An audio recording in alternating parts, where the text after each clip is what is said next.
C'est une histoire fascinante et méconnue, celle des relations entre l'Arabie et la France. Merci Louis Blin d'être avec nous.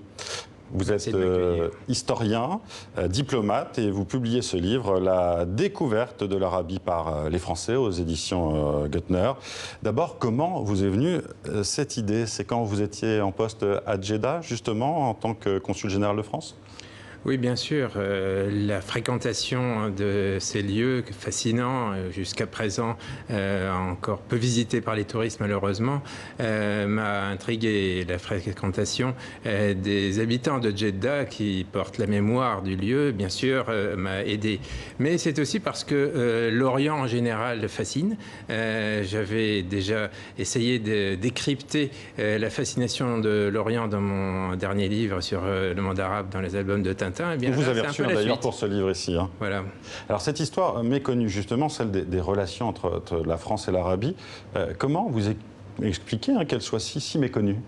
Oui, c'est méconnu. On pense que l'Arabie, en gros, c'est une exclusive anglo-saxonne.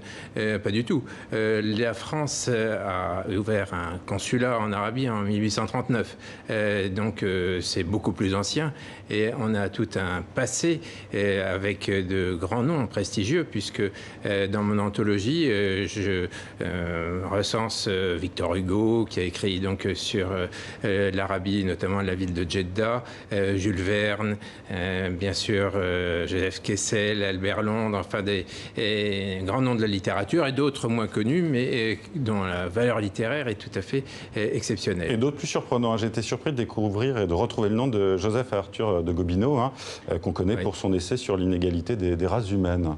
Voilà, donc Gobineau, lui aussi, et c'est le premier d'ailleurs qui a visité Djeddah avec sa femme et sa fille. Et il raconte à quel point les habitants les ont bien accueillis en famille. Et c'est une preuve du cosmopolitisme de l'époque. On ne pensait pas du tout en France qu'il puisse y avoir un autre cosmopolitisme que celui qu'on a connu en Méditerranée. Mais là-bas, depuis longtemps, à cause de la présence des lieux saints, évidemment, on était habitué au contact avec le monde entier. Gobineau était le premier à être très bien reçu là-bas. Gobineau, pour ceux qui ne le savent pas, qui a été justement un auteur qui est toujours d'ailleurs un auteur très prisé par l'extrême droite, notamment en Europe. Voilà, alors il a été mal interprété. De Gobineau, dans son texte sur Djeddah, dit que ces gens-là sont même bien plus accueillants et souvent mieux éduqués que les Parisiens. Alors, pour écrire ce livre, vous avez eu recours aux textes de diplomates, de voyageurs, d'écrivains, d'aventuriers. Il y a eu assez peu de textes en définitive, malgré tout. Comment vous l'expliquez aussi? Parce qu'il y avait une difficulté à se rendre là-bas? Oui, bien sûr. L'Arabie, c'est tout de même l'Orient d'après l'Orient. C'est justement pour ça qu'on a essayé de franchir la mer Rouge. C'est une terre qui était une terra incognita. Elle n'a jamais été conquise. Il y a eu les Ottomans qui entretenaient une présence, mais qui partageaient le pouvoir avec le grand shérif de la Mecque.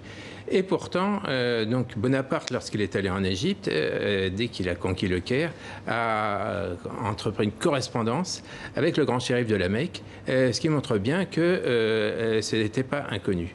Donc, oui, à la fin du XVIIIe, en 1798. Voilà, c'est ça. Donc la campagne d'Égypte n'avait pas l'Égypte pour but, bien sûr, ça allait au-delà, et donc on en était à la mer Rouge quand on avait conquis l'Égypte.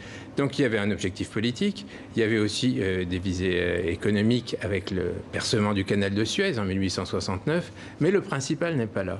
Le principal, c'est l'Orient. Depuis les romantiques, on sent bien que l'Orient, c'est un voyage initiatique pour l'Européen. Qu'est-ce qu'on va chercher en Orient? On va se chercher soi-même. Je pars là-bas pour voir si j'y suis. Eh bien, quand je pars pour le Moyen-Orient, ensuite, je vois que c'est déjà assez bien connu. Donc, j'essaye de franchir la mer Rouge, comme beaucoup d'autres, bien avant. Et là, je tombe sur quoi? Sur Jeddah, qui veut dire la grand-mère, hein, cette grande ville, la plus grande du bassin de la mer Rouge. Jeddah la Blanche, Jeddah en corail. Jeddah la Blanche, oui, Jeddah ville de corail, abritait le tombeau d'Ève. Et lorsqu'on cherche soi-même en Orient, quand on cherche ses racines, quand on est persuadé, selon le grand mythe de l'Europe à l'époque, que c'est là-bas que l'on est né, et qu'on y trouve le tombeau d'Ève, alors là, on s'y retrouve. Et c'est pour ça qu'il y a eu une espèce de mythe de Jeddah. Et lorsque les Wahhabites ont détruit le tombeau d'Ève en 1925, ça a fait la première page du Figaro. Au 19e, ces relations, vous l'avez dit, sont marquées donc par ce romantisme et cet orientalisme. Est-ce que cela nourrit un imaginaire en France sur l'Arabie, imaginaire qu'on retrouve encore aujourd'hui ? Oui, alors il y a eu un imaginaire en partie constitué par Alexandre Dumas, hein, qui a écrit 3 textes sur l'Arabie, dont l'un des 3 n'a jamais été publié, mais que j'ai retrouvé là. Donc c'était un inédit. Et ensuite, il y a eu donc cette montée d'une Arabie qui était le vrai Orient, l'Orient véritable, celui que justement on n'avait pas encore découvert. Mais comme vous savez, l'Orient fascine, c'est une fascination et une répulsion. Et oui, donc, ville des mouches à Jeddah, voilà. Ville hyper difficile aussi, avec cette chaleur écrasante l'été notamment. Bien sûr, et puis ville qui, comme toutes les villes, a ses intérêts à défendre. Et lorsque les Européens essayent d'imposer les capitulations, c'est-à-dire donc des intérêts commerciaux à Jeddah, eh bien le peuple se révolte et ça finit par le massacre des consuls en 1858, qui a eu bien sûr un impact désastreux dans toute l'Europe, hein, les consuls français et britanniques. Alors, le titre de votre livre, c'est La découverte de l'Arabie par les Français, anthologie de textes sur Jeddah, 1697-1939. Oui. Pourquoi ces dates? Pourquoi on s'arrête juste avant la Deuxième Guerre mondiale? C'est à la fois pour l'Arabie et la France une date charnière, hein, puisque en France, évidemment, tout le monde sait bien qu'on était occupé à d'autres choses après 1939, donc on a mis beaucoup de temps à se remettre de ce traumatisme de la Seconde Guerre mondiale. Et quant à l'Arabie, 1939, c'est le début de l'exploitation pétrolière par les Américains. Donc c'est là que les Américains commencent à s'implanter en Arabie et nous, malheureusement, on ne lutte pas contre cette implantation. Et justement, vous écrivez que l'Arabie était beaucoup mieux connue en France avant la Seconde Guerre mondiale qu'après.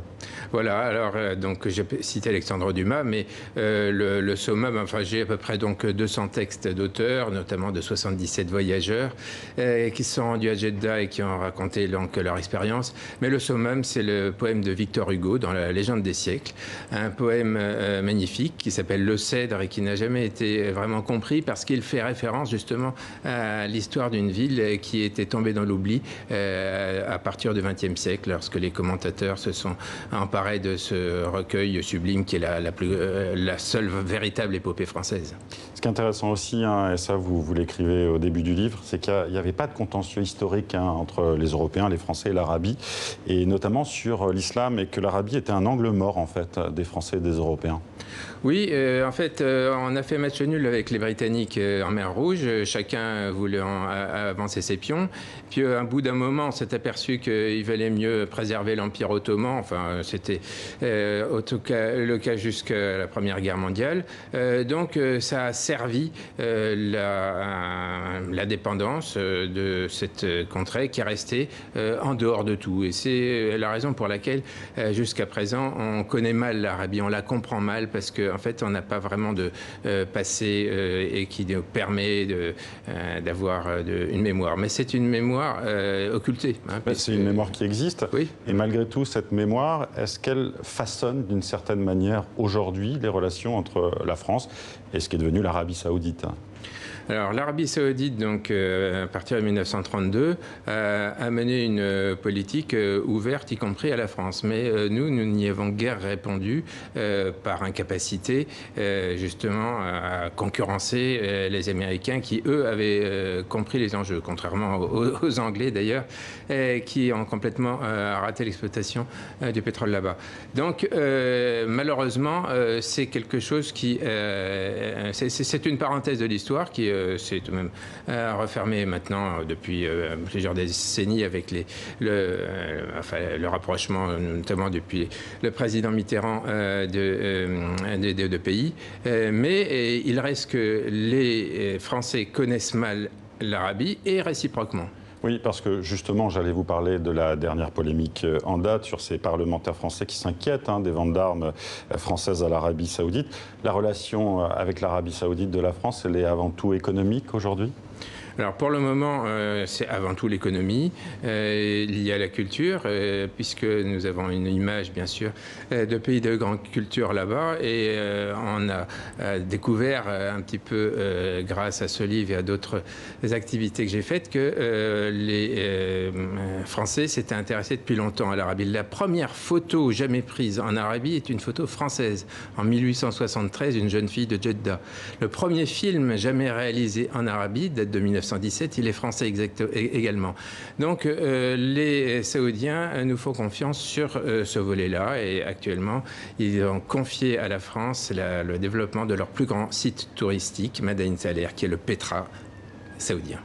Merci Louis Blin d'avoir été avec nous. Votre livre La découverte de l'Arabie par les Français est publié aux éditions Guttner. Merci d'avoir été avec nous.